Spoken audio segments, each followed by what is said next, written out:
अस्सलामुअलैकुम मुअज़्ज़िज़ नाज़रीन, मैं हूँ आपका होस्ट खालिद बिलाल। तुसां सारा यूट्यूब ते फेसबुक चैनल जदीद सोलर सिस्टम। उम्मीद करना कि सारे दोस्त खैरियत नाल होसन ते न्यू इंस्टॉलेशन है पई असांखे दोस्तों तक वीडियो शेयर करूँ क्योंकि सोलर रेट बहुत ही कम थी गए तो उन मुताबिक भी 22 सोलर पैनल ते 20 फुट वाटर लेवल है पई ते हाइमो 6 ਦਾ थोको रिजल्ट भी दिखे ने है। ਤਾਂ ਸਾਰੀ ਇਨਫੋਰਮੇਸ਼ਨ ਦੇਣੇ ਵੀਡੀਓ ਦੇ ਵਿੱਚ ਇਨਸ਼ਾਅੱਲਾ ਤੇ ਕੁਝ ਰੇਟ ਦੇ ਹਵਾਲੇ ਨਾਲ ਵੀ ਤੁਹਾਨੂੰ ਦੱਸਾਂ ਚਾ ਕਿ ਅਸਾਂ ਰਾਤ ਕੋਸ਼ਿਸ਼ ਕੀਤੀ ਜਿਹੜੀ ਅਪਡੇਟ ਸਾਕੋ ਮਿਲੀ ਤਾਂ ਉਹ ਰਾਤ ਵੀ ਦੱਸਾਇਆ ਸੀ ਪਹਿਲੀ ਵੀਡੀਓ ਦੇ ਤੇ ਵੱਲ ਵੀ ਜਿਹੜੀ ਸੂਰਤ ਹਾਲ ਇਸ ਟਾਈਮ ਬਣਦੀ ਪਈ ਹੈ सोलर ਦੀ देखो ਅੱਜ ਜਾਂ ਵੀ ਅਪਡੇਟ ਇਨਸ਼ਾਅੱਲਾ ਆਂਦੀ ਹੈ मैं ਤੁਹਾਨੂੰ ਜ਼ਰੂਰ ਅਪਡੇਟ ਕਰਨਾ। ਫਿਲਹਾਲ ਕੋਈ ਅਪਡੇਟ ਇਵੇਂ ਸਮਝ ਜਿਸ ਟਾਈਮ ਅਸਾਂ ਵੀਡੀਓ ਚੜਾਉਂਦੇ ਪਏ ਕੋਈ ਨਹੀਂ ਆਈ ਤਾਂ ਅੱਲਾ ਖੈਰ ਕਰੇ ਉਹਦੇ ਹਵਾਲੇ ਨਾਲ ਵੀ ਅਪਡੇਟ ਕਰੇ ਸੋ ਤੇ सब तो पहले तो दसाऊँ चा ये लॉन्जी हाइमो 6 580 वाट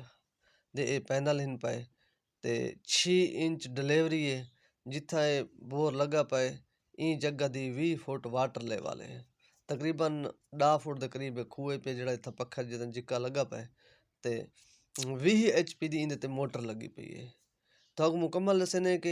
सारा सामान जाए एक प्लेट की कीमत या टोटल प्लेट आँदी सारी कितनी बनती है क्या सूरत हाल है क्योंकि इो जहा सैटअप पहले तो बहुत महंगा लगता रह गए तो टोटल इनकी प्राइस भी थोक दसने तो ये लॉन्जी हाइमो 6 580 वाट के जरा एक पैनल है पिया इस टाइम इनका रेट जरा अस खरीद किते 60 रुपए पर वाट खरीद किते तो एक पैनल की 34,800 रुपया कीमत बनी है तो 22 पैनल बनने 7,65,000 रुपए दे। ਤਾਂ ਇਹ ਮੋਟਰ ਜਿਹੜੀ ਹੈ 20 HP ਦੀ ਮੋਟਰ ਹੈ ਪਈ ਇਹਦੀ ਜਿਹੜੀ ਕੀਮਤ ਹੈ ਪਈ ਮੋਟਰ ਦੀ ਵੀ ਤੁਸੀਂ ਕੰਡੀਸ਼ਨ ਦੇ ਪਵੇ ਤਾਂ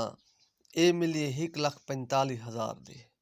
ਤਾਂ ਬਾਕੀ ਹੈ ਇਨਵੇਟਰ ਜਿਹੜਾ ਹੈ 15-18 ਦਾ ਇਹਦੇ ਤੇ ਲੱਗਾ ਪਿਆ ਵੈਸੇ ਉਵੇਂ ਅਗਰ 20 ਦੀ ਮੋਟਰ ਹੋਵੇ ਤਾਂ ਬਿਹਤਰ ਰਹਿੰਦੇ ਕਿ ਤੁਸੀਂ ਅਗਰ ਇਨਵੇਟਰ 18-22 ਦਾ ਲਾਓ ਜਾ ਤਾਂ ਕਿਉਂਕਿ ਅਸਾਂ ਹੁਣ ਇਨਵੇਟਰ ਲਾਏ ਜਿੱਥੇ ਜ਼ਰਾ ਪਾਣੀ ਛਿੱਕੇ ਹੋਣ ਜਾਂ ਇਸ ਕਿਸਮ ਦਾ ਮਸਲਾ ਆ ਵੈਂਦੇ ਤਾਂ ਉੱਥੇ ਇਹ ਇਨਵੇਟਰ ਜ਼ਰਾ ਪਿੱਛੇ ਮਾਰ ਨਹੀਂ ਕੱਢਦਾ ਜਿਹੜਾ ਛੋਟਾ ਹੈ अगर 18-22 लग वजे तो बेहतर रह वेंदे तो असां लाए पानी का पहले यानी कि झटका रहंदा पे सैटिंग कंट्रोल नहीं थिया तो भला असां इन्वेटर बी चाहें तो सदे दे पैसो इन्वेटर भी पाए थे नाल ट्यूबवैल दे चलता पिया ये वेल्ट्रोन कंपनी का ये भी 15-18 का पिया ये गारंटी वाले जेह्ड़े इन्वेटर अजकल आंदे पे उन्होंने विचों है तो लाए से पानी बिल्कुल कंट्रोल की गए सारा सिस्टम सेट थी गए यानी कि वाला चेंज कराना पोसी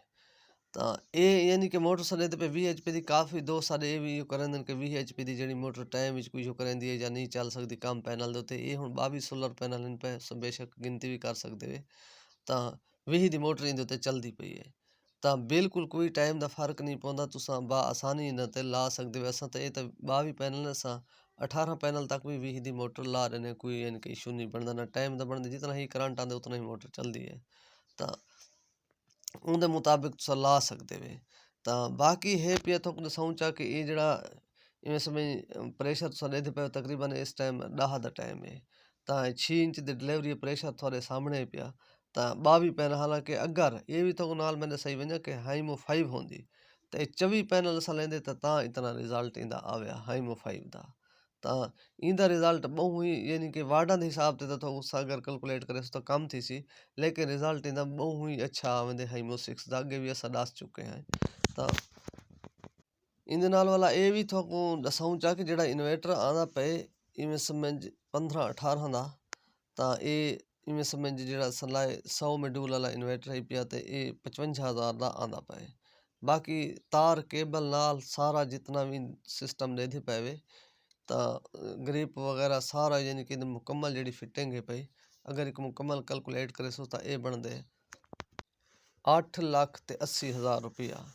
तो ये आइटम भी मैं तुमको दसावा चाह के यानी कि 20 HP की मोटर 15-18 का इन्वर्टर तो 22 सोलर पैनल 580 वाट दे ते बाकी तार केबल जी भी इन लगी पी ये सारा सिस्टम मुकम्मल पुली समायत ये वाला इनका खर्चा है। तो इन अगर कहें दोस्त भी लवाना हो ट्यूबवैल के हवाले मालूमात गिनी वो भी सारे रबता कर सकते ਤਾਂ ਬਾਕੀ ਵੀ ਇਵੇਂ ਸਮਝਦੇ ਨਾਲ ਆਪਣਾ ਖਿਆਲ ਰੱਖੇ ਸੋ ਦੇ ਸੋ ਇਜਾਜ਼ਤ ਅੱਲਾ ਹਾਫਿਜ਼।